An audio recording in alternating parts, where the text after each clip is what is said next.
बना ली कि यहां तक मेरा और इसके बाद जो है वो तेरा।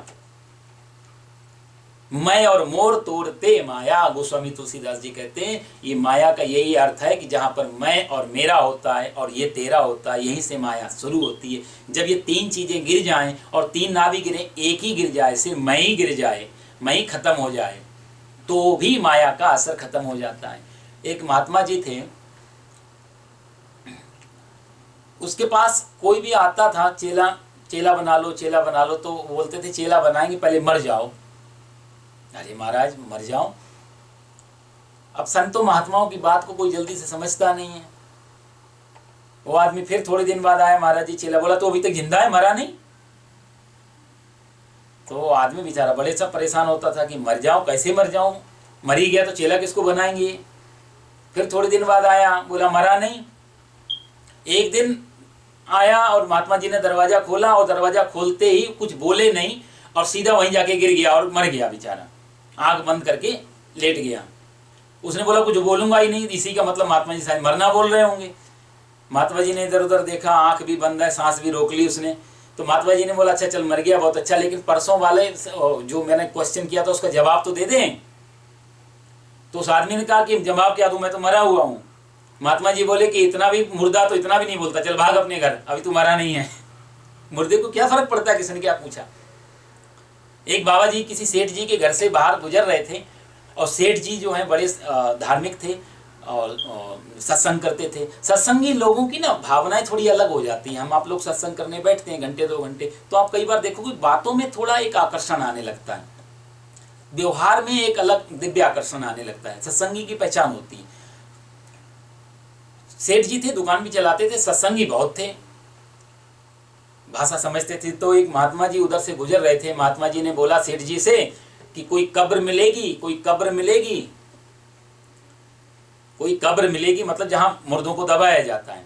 बोले कोई कब्र मिलेगी, तो सेठ जी ने बोला कोई मुर्दा मिलेगा, कब्र का छोड़ो कोई मुर्दा मिलेगा। तो महात्मा जी बोले हाँ मुर्दा है, चलो आपको कब्र दिखाते हैं। तो सेठ जी की जो हवेली थी उसके पीछे वाले भाग में महात्मा जी को स्थान दे दिया रहने के लिए। अब महात्मा जी अपने शांति से, बाहर से खाना आ जाता था, चुप भोजन करते थे, भगवान का भजन करते थे शांति से, ना किसी से लेना ना देना। कई महीने बीत गए।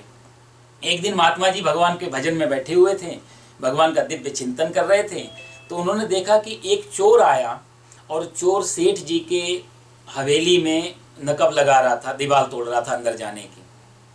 उसने दीवार तोड़ ली, अंदर गया, सेठ जी का सामान वामान उठाया और सोना चांदी लेकर के भागा और एक पेड़ के नीचे चला गया। महात्मा जी सारा देख लिया कि चोर ने देखा है कि काफी लेट हो गया, तो अभी सामान ले जाऊंगा तो लोग पकड़ लेंगे। उसने पेड़ के नीचे, वहीं झाड़ उड़ थी, झाड़ के अंदर सारा खजाना छुपा दिया और सोचा दूसरे दिन आके उठा ले जाऊंगा। दूसरे दिन सेठ जी को पता लगा घर में चोरी हो गई, नौकर चाकरों से पूछवाया, किसी ने कुछ देखा, तो सबने मना किया साहब हमने तो नहीं देखा। अब महात्मा जी से नहीं रहा गया बेचारा, महात्मा जी निकल आए बाहर, सेठ जी से कहा सुनो मैंने देखा है चोर को, चलो। पेड़ के नीचे ले गए, झाड़ वाड़ जो रखा हुआ था उसको हटाया, सेठ जी का सामान मिल गया सारा जो ले गए थे।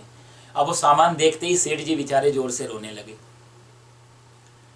महात्मा जी ने कहा रोते क्यों, आपका सामान आपको वापस मिल गया, रोते क्यों? सेठ जी बोले मुझे खजाना मिल गया उसकी चिंता नहीं है, मुझे एक ही ये चिंता है कि मेरे घर का मुर्दा जिंदा हो गया, मेरे घर का मुर्दा जिंदा हो गया। महात्मा जी भी मुस्कुराए, सेठ जी ये मुर्दा भी ज्यादा दिन कहीं ना कहीं ठहर जाए तो ये भी जिंदा होने लगता है। इसको बोलते माया। मरने का अर्थ होता है जा मरने से जग डरे मेरे मन आनंद, और मरने से ही पायो मैंने पूर्ण परमानंद। वो मरने की बात इस शरीर को छोड़ने की बात नहीं होती है, मरने की बात है कि अहम मर जाए, जहां मैं मर जाए, मैं और मोर तोड़ते माया, जहां मैं मर जाए तो माया भी मर जाती है। तो चिदानंद रूपा शिवोहम शिवो, फिर परमात्मा में और जीवात्मा में कोई अंतर नहीं रह जाता। तो भगवान जो अपने लिए जो बात कह रहे हैं, जो प्रोटोकॉल अपने लिए बता रहे हैं कि मैं अविनाशी हूँ और मैं प्रकृति को अधीन करके आता हूँ, इनडायरेक्टली अर्जुन को भी संदेश दे रहे हैं कि तू भी इसी कैटेगरी का है, तू भी मेरा अंश है, तू भी ऐसा कर सकता है। मैंने इस चीज को, इस खेल को समझ लिया हूं, इसलिए तू इस खेल को समझा नहीं है, इसलिए तू परवश है, तू बंधा हुआ है। और बंधा हुआ अपने कारण। हम जो माया आदि से बोलते हैं कि माया हमको निकलने नहीं देती या ये चीज़ें निकलने नहीं देती, माया किसी ऐसी चीज़ का नाम नहीं, कोई चुड़ैल पिशाचनी भूतनी नहीं है जो हमको पकड़ के बैठी हो। ये सिर्फ हमारा सेल्फ इल्यूजन है, अपने आप का स्वयं का बनाया हुआ एक भ्रम है, जिसको हम बोल के चलते हैं कि हमको पकड़ा हुआ है संसार ने। एक कबीरदास से कोई यही प्रश्न कबीरदास से किसी ने किया कि मेरे को माया ने पकड़ा हुआ है, संसार के सारे बंधन जकड़े हुए, कैसे निकले। हम भी चाहते हैं भजन करें, भगवान का पूजन करें, मन लगाएं भगवान ने, लेकिन ये सब लोगों ने इतना बंधन में जकड़े हुए हैं, ये माया, भगवान की माया ने पकड़ा हुआ है, कैसे छुड़ाएं। कबीरदास उसी समय उठे, एक पेड़ को जाके जोर से चिपका लिया उन्होंने और जोर से चिल्लाने लगे, छुड़ाओ छुड़ाओ, इस पेड़ ने मेरे को पकड़ लिया, पेड़ ने मेरे को पकड़ लिया। तो आदमी बेचारा घबराया कि मैं ठीक ठाक आदमी से पूछने आया था, ये तो मुझे पागल लग रहा है बिल्कुल। फिर भी पूछते हैं। उसने कबीरदास से कहा क्या हुआ? बोला इस पेड़ ने मेरे को पकड़ लिया। बोला महाराज पेड़ तो जड़ है, आपको पेड़ कैसे पकड़ सकता है? पेड़ को आपने पकड़ा हुआ है। कबीरदास बोले यही उत्तर है। ये मकान तेरे को पकड़ेगा, इसको मालूम भी नहीं कि तू इसका मालिक है। तू ही बोलता रहता है दुनिया में कि मैं इसका मालिक हूँ। मकान को मालूम है कि तुम्हारा मालिक कौन है, कार को मालूम है तुम्हारा मालिक कौन है, ज्वेलरी को मालूम है तुम्हारा मालिक कौन है, पैसे को मालूम है तुम्हारा मालिक कौन। इस दुनिया की किसी भी चीज को मालूम नहीं है कि मेरा मालिक कौन है। हम जबरदस्ती अपनी मालिकियत सिद्ध करते हैं, ये मेरा, वो मेरा, वो मेरा। यदि सही में ये मेरे होते तो मकान को कभी रोना आता है साहब मेरे मालिक साहब चले गए, कार को कभी रोना आता है कि मेरे मालिक चले गए, मेरे में बैठने वाले। इस दुनिया की कोई भी चीज हमारे से नहीं फर्क पड़ता, हम चले जाए तो। हमको फर्क पड़ता है हमारी चली जाए तो। कितनी मजे की बात। माया का ही अर्थ हमारी, जिनको हम अपनी बोलते हैं उनको कोई फर्क नहीं है हम जिंदा हैं कि मर गए, लेकिन हमारी चली जाए तो हमको बहुत फर्क पड़ता है। यही दोनों का अंतर है माया। भगवान कहते हैं कि अजो अपि, अजन्मा होने पर भी, अविनाशी होने पर भी, और प्रकृतिम स्वाम अधिष्ठाय, एक प्रकृति को मैं अपने अधीन करता हूँ। प्रकृति को अधीन जो कर लेता है, प्रकृति को अधीन करने का मतलब ये नहीं कि हम बूढ़े नहीं होंगे, हम रोगी नहीं होंगे, हम मरेंगे नहीं, ऐसा नहीं होता। ये तो सारी घटनाएं घटती हैं, लेकिन प्रकृति हमको फिर परेशान नहीं कर पाती। अभी हम कच्चे घड़े की तरह हैं। स्वामी रामकृष्ण इसी बात को बहुत सुंदर सजा के कहते थे।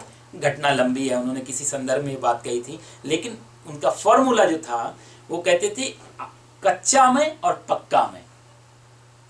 ये दो तरीके की जीवात्माएं होती हैं। एक कच्चा में, जहां जरा सा कच्चा होगा ना तो उसको बड़ा संभाल के रखना पड़ता है, सीप ना बिगड़ जाए, टूट ना जाए। हम कच्चा में हैं, हम कच्चे घड़े की तरह हैं। और एक पक्का में, जहां रोग भी आए, जहां भोग भी आए, जहां बुढ़ापा भी आए और जहां मृत्यु भी आए, वहां कोई फर्क नहीं पड़े, वो पक्का मैं हो गया। अब उसमें पानी भरो, आराम से लेके जाओ, कोई दिक्कत नहीं। लेकिन कच्चा मैं को बहुत संभालना पड़ता है। हम सबके मन जो है कच्चा मैं की तरह, मैं और मोर तोड़ते माया। इसलिए भगवान कहते हैं भूता नाम ईश्वरोपि सन, भूतों का मैं ईश्वर हूँ। ये भूत का मतलब वो नहीं जो भूत पिशाच और ये सब होते हैं, वो भी एक उसका भी एक एग्जिस्टेंस है, उसका अस्तित्व है। उसके आगे भगवान बात करेंगे और बहुत अच्छी चर्चा है भूतों प्रेतों के बारे में, बिल्कुल ये होते हैं। लेकिन यहाँ भगवान जो भूता नाम कहते हैं तो ये टू वी जो बन चुके हैं उसके बारे में भगवान कहते हैं कि उन सब का मैं ईश्वर हूँ। जो भी हमें पदार्थ दिखाई दे रहा है, जो भी दुनिया बन चुकी है, उन सबको, उसका सबका मैं ईश्वर हूँ। ईश्वर का जो अर्थ है, ईश्वर में दो शब्दों से मिलकर ईश्वर शब्द बनता है, ईश और वर। ईश और वर, वर माने होता है श्रेष्ठ और ईश माने मतलब होता है मालिक, जो श्रेष्ठ का मालिक हो। वरा शब्द आता है ना, वर का अर्थ हम लोग दूल्हा से भी लगाते हैं जब शादी आदि होती है, तो दूल्हे का मतलब वर से नहीं होता, वर का मतलब होता है श्रेष्ठ। क्योंकि जब आदमी विवाह करने जाता है तो उस समय एक वो स्वयं विष्णु का स्वरूप माना जाता है। इसलिए कन्यादान में हम लोग कहते हैं कि विष्णु रूपाय। लड़की का पिता बोलता है कि विष्णु रूप वर के लिए मैं लक्ष्मी रूपा कन्या प्रदान करता हूं। वहां कोई आम इंसान नहीं रह जाता। हम लोग देखो विवाह की मर्यादा में भी कितना उच्च कोटि पे ले जाते हैं इस जीवात्मा को। इतने अच्छे भाव प्रकट करते हैं कि आप श्रेष्ठ हो, आप साक्षात वर हो। तो वर का मतलब होता है श्रेष्ठ, ईश का मतलब होता है मालिक, जो श्रेष्ठ का मालिक है उसको बोलते हैं ईश्वर। तो ईश्वर जो है, भूतानाम ईश्वरी पिसन, मैं उस सारे भूतों का, सारे प्राणियों का, सारी जीवात्माओं का, कहा जाए तो सारे संसार को का मैं ईश्वर हूं, मैं उसका श्रेष्ठ मालिक हूं। श्रेष्ठ ईश्वर क्यों कहा, श्रेष्ठ मालिक क्यों कहा? भगवान ये भी स्पष्ट कर देना चाहते, जैसे हम लोग मालिक बनते हैं झूठे, भगवान वैसे झूठे मालिक नहीं है, सच्चे मालिक हैं, इटर्नल मालिक हैं, शाश्वत मालिक हैं वो।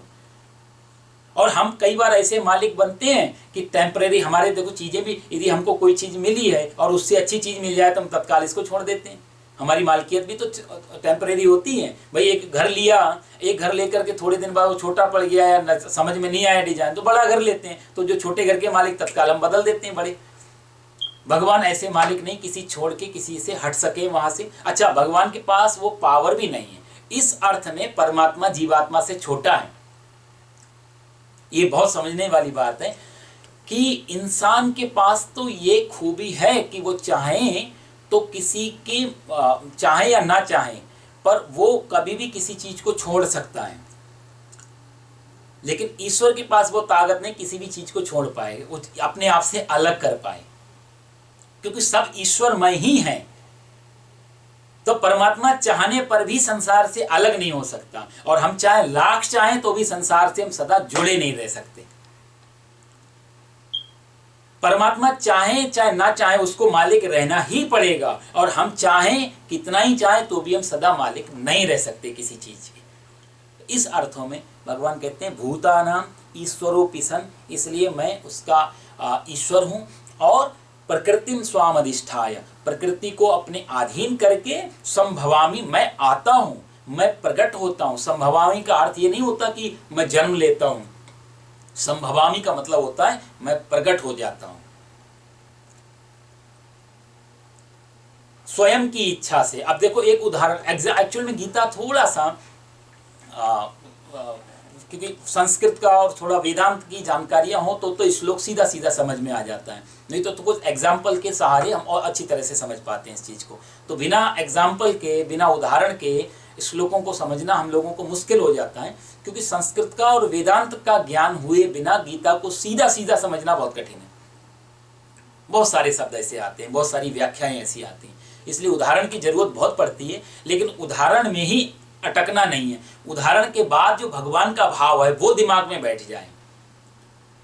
तो इसलिए उदाहरण को सिर्फ सहारा बना लेना है, या मैं जो भी कहानी, चुटकुले, बीच में एग्जाम्पल जो दिए उनको ज्यादा फोकस करने की बजाय उनको सहारे से भगवान की जो वाणी, जो परिणाम आ रहा है, जो भगवान जो कहना चाह रहे हैं, बस वो छप जाए दिमाग पे तो सफल हो जाएगा।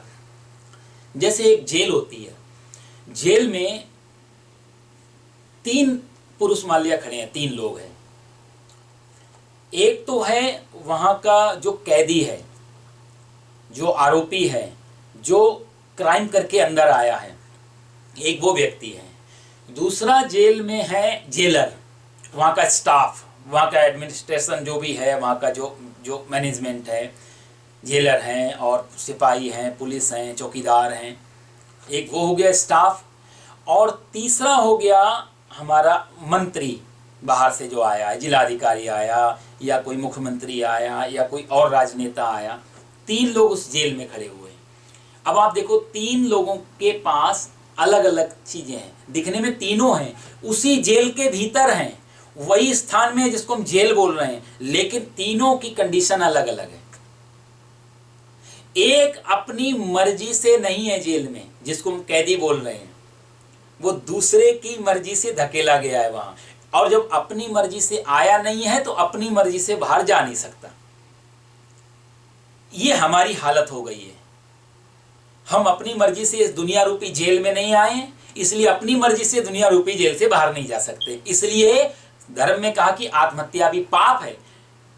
उसका कारण यही था क्योंकि तुम अपनी मर्जी से इस संसार में नहीं आए हो, इसलिए अपनी मर्जी से शरीर भी छोड़ोगे तो नरक में जाना पड़ेगा साहब। इसलिए कैदी यदि जेल से भागता है तो पनिशमेंट बढ़ जाता है।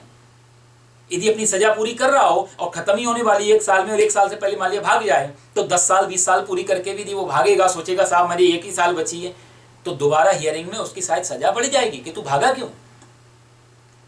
तो आत्महत्या करने वाले व्यक्ति को हमारे सनातन धर्म में महापापी बताया गया। उसका कारण यही था कि तुमको किसी सजा मिली हुई थी। ये दुनिया एक सजा की तरह भी है। यहां अच्छे कर्म करो तो पैरोल पे बाहर आ सकते हो, सजा माफ हो सकती है। बहुत सारे स्टाफ को खुश कर दिया, अच्छी तरह से सेवा की तो बाहर निकाल दिए जाएंगे, सजा से पहले मुक्ति मिल जाएगी। लेकिन अपनी मर्जी से भागने की कोशिश की तो सजा डबल हो जाएगी। तो हमारी हालतें जो हैं वो कैदी की तरह हैं। दूसरा, एक स्टाफ होता है, स्टाफ भी अपनी मर्जी से वहां नहीं, वो जब चाहे तो बाहर नहीं जा सकता, उसको भी छुट्टी लेनी पड़ती है, परमिशन लेनी पड़ती है। लेकिन फिर भी कैदी की अपेक्षा वो मुक्त है। वो वहां बैठ के ऐसी उसकी भावना नहीं आती मैं बंधन में हूं। भाई स्टाफ को तो नहीं लगता मुझे जेल हो गई है, स्टाफ को तो वहां रहने की सैलरी मिल रही है। ये हो गई संत महात्मा पुरुषों की। वो आए हैं परमात्मा के मैसेंजर बन के, वो परमात्मा की ड्यूटी कर रहे हैं। आकर के कैदियों को संभालो, इनकी सुरक्षा करो, इनका ब्रेन वॉश करो, ये दोबारा क्राइम ना करें, ये अच्छी बातें फैलाओ। यहाँ पे सुरक्षा भी दे रहे हैं, ब्रेन वॉश भी हो रहा है, मन को भी बदल रहे हैं और उनको देखा वाली भी कर रहे हैं। ये संत महापुरुषों का काम है। और तीसरा, जो मंत्री आ रहा है वो किसी प्रेशर में नहीं है। वो जब चाहे तब आए, जितनी देर चाहे उतनी देर रुके। उसको ना तो टाइम का कोई ऐसा बंधन है कि मैं इतने बज के इतने मिनट पे ही पहुंचना चाहिए, फिर इतने बजे तक मेरी ड्यूटी है, इतने बजे मुझे निकल जाना है, ऐसा कोई। वो जब चाहे, वो चाहे 2 घंटे वहां रुके, चाहे 15 मिनट वहां रुके और चाहे सारा दिन वहीं बैठ के खाना पीना करे, उसको कोई फर्क नहीं पड़ेगा। ऐसे ही परमात्मा संभवामी जो शब्द भगवान दे रहे हैं वो यही मतलब है। परमात्मा अपनी मर्जी से संसार में आता है, अपनी मर्जी से जितना चाहे उतना टाइम रुकता है यहाँ और अपनी मर्जी से वापस चला जाता है। उस पर किसी भी प्रोटोकॉल का, किसी भी नियम का, किसी भी कानून का उस पर प्रभाव नहीं पड़ता जेल का। तो जेल के कानून का प्रभाव पड़ता है कैदी पे, और जेल का कानून वहां के स्टाफ पे को भी प्रभावित करता है, लेकिन वहां के मंत्री को प्रभावित नहीं करता।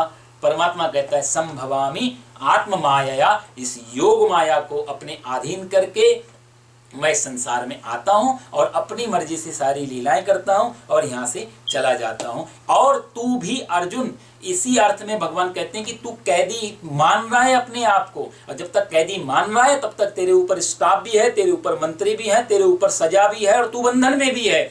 लेकिन जिस दिन तू कैदी मानना बंद कर देगा, प्रकृति को तू मेरी तरह अधीन कर लेगा, तो ममई वांशो जीव लोके, तू भी तो मेरा अंश है। तेरे में और मेरे में कोई ज्यादा अंतर नहीं, बस तू मान के बैठा हुआ है। मान के ऐसा मानना, और ये बहुत खतरनाक चीज है। हम जो भी मान लेते हैं इस दुनिया में वैसे हो जाते हैं। ये मनोवैज्ञानिक सत्य भी है। इसका एक उदाहरण मैं आपको दूं, और काफी इंटरेस्टिंग ये एग्जाम्पल है। आपने उसको देखा होगा, भ्रमर, भमरा जिसे बोलते हैं, ये जो इस पे जो फूल आदि पे बैठता है, क्या बोलते हैं उसको।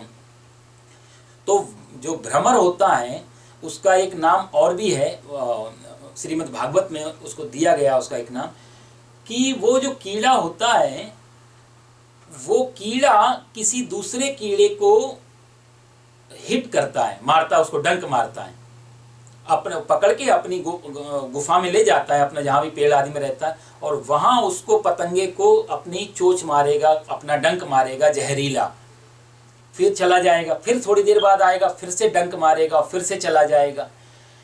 तो जो कीड़ा होता है हिप्नोटाइज्ड हो जाता है कि वो कीड़ा आएगा और मुझे डंक मारेगा, फिर आएगा, फिर मारेगा। इतना डरता है, इतना डरता है, इतना ज़्यादा हिप्नोटाइज्ड हो जाता है उस कीड़े से कि कुछ दिनों में वो कीड़ा भी भ्रमरा बन जाता है।